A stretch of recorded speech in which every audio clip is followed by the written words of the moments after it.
NetsBoy, so let's hear what he has to say. His name is NetsBoy, he thinks the world is all over.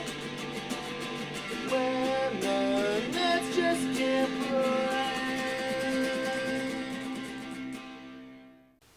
What up, Net fans? NetsBoy here, bring you latest in your Brooklyn Nets news. Oh boy. Let's dive right in. A couple things to go over in this episode. Obviously, before we talk about the Nets and the disappointment of them losing 5 straight games after going 5-1 the last 6 games prior to that, a little housekeeping. I did have my knee surgery. I touched upon that in my last NetsBoy episode. Everything went well. Everything was good. It's been about 2 weeks almost since that surgery has happened now. And I'm pretty much almost back to my regular self. Still have a little bit of a limp. Still have a little swelling. Doctors say it'll go away in the next couple weeks. Just thought I'd let everybody know that because I did say, I might take some time off, go a little hiatus because of the surgery. Only a week and a half is really all that I really needed, and I'm ready to go. And I got a lot to say and complain about from these last 5 games from the Nets. So that's that with that. So everything's fine with the knee surgery. Arthroscopic surgery, they cleaned it out. Meniscus tears, they fixed some things, made things nice in there. No more pain for NetsBoy. Not that anyone even realized that he was dealing with physical pain in his knee. Because mostly NetsBoy just talks about the emotional pain that he deals with every damn day because of this Nets team. So let's dive right in now and talk about that. So I just touched upon it. The Nets went 0-5 the last 5 games. And the thing that's really upsetting is that they really had a chance in almost every game.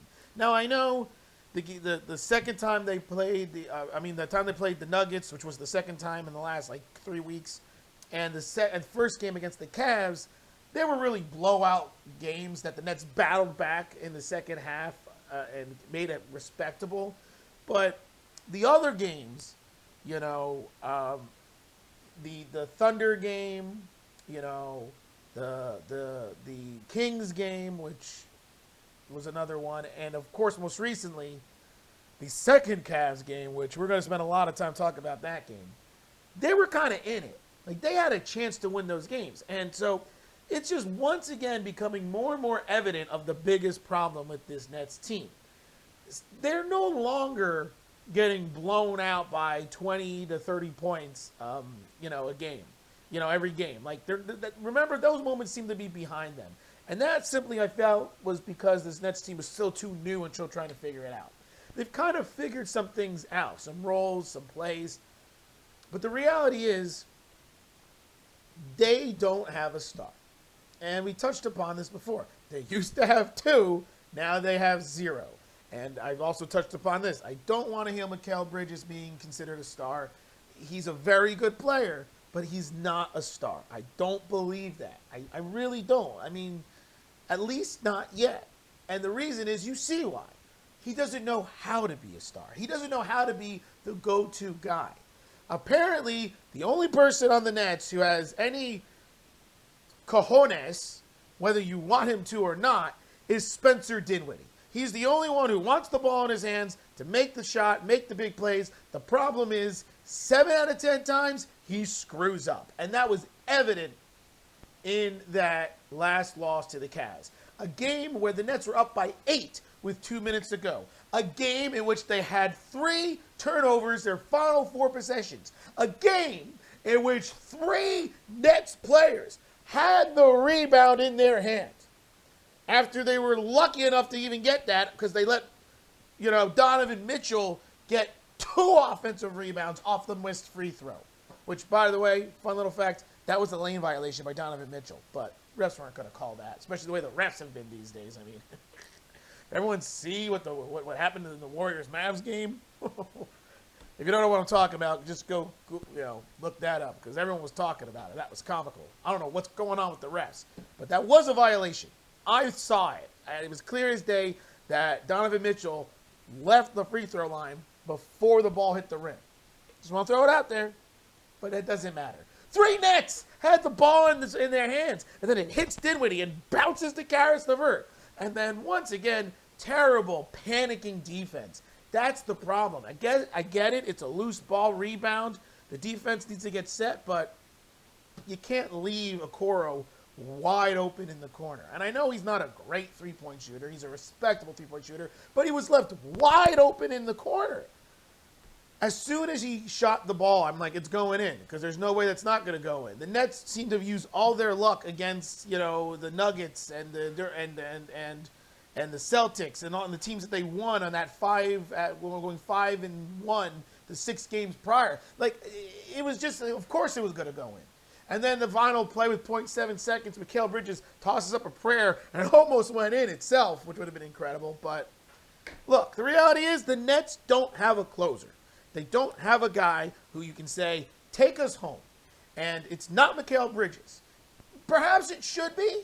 And if he does start maybe closing out some games and showing the ability to close out a game, because to me, that's what really makes you a star player, is someone that you can say, here's the ball, take us home, and actually succeed at that. I don't know if Bridges is that guy.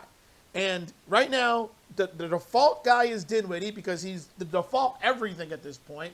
He's got probably one of the highest usage rates right now of any player in the league since the trade deadline. The Nets run everything through him, and it makes sense. He's the only true point guard and, honestly, the only true playmaker on this Nets team. And that is the reality of what this Nets team needs. They need another playmaker. Mikal Bridges doesn't appear to be a playmaker. All right? Cam Thomas, he's just a black hole. He's not a playmaker. I will argue the next best playmaker on the Nets after Dinwiddie is Royce O'Neal, right? Because he's able to slash to the basket and make the right plays. And then, honestly, this is crazy, but I actually think it's Claxton. Claxton or maybe Bridges. And Claxton's not a traditional playmaker, but he's a big who's willing to make the right pass if a guy's open. But, like, the reality is they don't have any playmakers. And that goes with not having a star, because most star players are playmakers. They're not just scorers. They're not just bucket getters like Cam Thomas. They're not just consistent mid-range jump shooters like Mikal Bridges. They're playmakers. They're guys who know what to do when it's crunch time with the ball in their hands. And Dinwiddie has his moments. And right now, you know what? I'll say this. I do trust him with the ball more than anyone else on the Nets. But that's like, I don't know, trusting a piece of paper to put out a fire. Like, it's just going to combust, explode, and turn the ball over and just be a disaster. Like, so that's the problem. And we're seeing it with all these games, these last 5 games, and each loss, poor late game execution, evident and really epitomized by that Cavs game. That just was terrible late game execution, from turnover to panicking defense to not getting the rebound, leaving a guy open for a wide open 3. You can't win like that. And now it is clear as day that this Nets team is going to be in the play-in. There's no ifs, ands, or buts about it. The Nets are destined for the play-in. I have zero confidence that this Nets team is going to be able to get to the 6th seed. First of all, they're officially in the play-in now. They are now the 7th seed after their loss to the Cavs. They're a half game behind the Heat. They have the same record in the loss column, which kind of matters because the theory is you can only win more games. You can't lose anymore. So that's kind of what people emphasize. But the Heat have one more win than the Nets. The Heat have 8 games left, and the Nets have 9 games left. And that's what this is going to come down to. It is going to come down to the Heat and the Nets battling for the 6th seed. I don't really believe the Knicks are going to slip the way that some people think they are. I know they've lost 3 straight games, and they just lost to the Magic. I don't think that's going to happen. I think the Knicks are going to be the 5 seed. They got, I think, a game and a half lead up on the Heat. They have a big game against – I don't think that's going to happen. But the Heat, they're playing great basketball right now. Jimmy Butler is in full-fledged playoff mode. Oh, what a surprise. Star player, go-to guy, a playmaker who knows how to make the big shots down the stretch. Of course so. Of course the Heat are going to be on this run. And the Heat have won, what, like 3 or 4 straight games? Like, They're playing really, really well. And the reality is, I don't see the Heat slowing down much, and I really don't see the Nets picking it back up the last 9 games. I'm looking at the schedule. Honestly, I think the Nets could win only 4 more games the rest of the year. Because really, they've got the Pistons, the Magic twice, and the Rockets are the only 4 teams that their Nets are playing that you can safely say the Nets should beat and be better than. And even then, that's not necessarily the case because anything can happen in the NBA. So games like what happened with the Cavs are more critical because you have to steal a couple games if you're the Nets. Because, yeah, I think moving forward on paper, those are the only 4 teams that the Nets play the last 9 where you would say the Nets are a better team. So that means you expect them to lose the other games. So they have to steal some games if they want to get to where they need to get and not let the Heat catch them. I'm telling you this now. The Nets need to get to 45 wins, which would be 6 and it would be 6 and 3 the last 9 games. I feel like to stage off the Heat because I really do think the Heat can go 5 and 3 their last 8 games. Remember, Heat play 1 less game. I think the Heat are going to go 5 and 3, puts them at 45 wins. So for the Nets to do that, they need to go 6 and 3.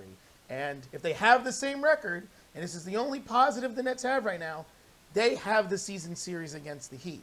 So if they have the same record, the Nets would be the 6th seed and the Heat would be the 7th seed. So that's the only thing good. So to me, if the Nets really want to make the not be in the play-in, they got to get the 45 wins. That's not happening. I do not see this Nets team going 6 and 3 the last 9 games. 4 and 5 will be the best that they can do, the best that I feel like that you could hope for. I think the Heat are going to continue to roll. I just don't see it happening. And the reality is starting to sink in after this disastrous loss against the Cavs that the Nets will most likely be the play-in, probably as the 7th seed, though who knows, because the way they're playing, the Hawks could, or the Bulls could jump them. You never know. But they should be in the 7th seed, which hopefully they can win one of the 2 play-in games and make the playoffs, and preferably the first one because it doesn't matter. Let's be honest, it doesn't matter. I don't even know why I say preferably. It doesn't matter what's happening. The Nets are going to be, if the Nets do make the playoffs, they're going to be lucky to win 1 game. They're probably going to get swept, and at best they'll lose in 5 because that's what the reality is. I mean, so whether they're the 6th seed, 7th seed, or 8th seed, it actually doesn't really matter to me. I think I only care about them being the 6th seed just out of respectability. It's more respectful, and also I do want them to make the playoffs. I think if the Nets don't make the playoffs after everything, it would be a big disappointment. And obviously in the play-in, they could lose 2 straight games and not be in the playoffs. And that could be a thing that could happen. And if that's the case, that'd be a huge disappointment. So that's why I want the 6th seed. But I don't know at this point. I don't know. I really think that 43 wins, I feel like, is the most this Nets team's going to win. 43 and 38. No, excuse me, 43 and 39. That would be the record. That's what I'm seeing at this point. And when you think about everything that happened with this team, it's just a huge disappointment. But should I be surprised? You know, I was super negative. The Nets won 5 of their last 6 games. And then I was still kind of negative. But now here they go again. They lose 5 straight. Once again, I'll just stay negative. So that's just the reality of this Nets team. Now, the next couple games for the Nets, as I just touched upon,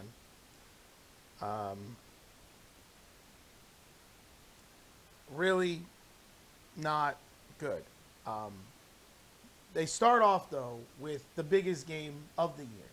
And honestly, the only other chance that the Nets will have of making the 6th seed. They play the Miami Heat.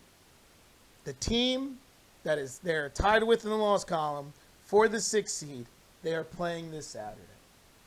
That game is going to tell everything.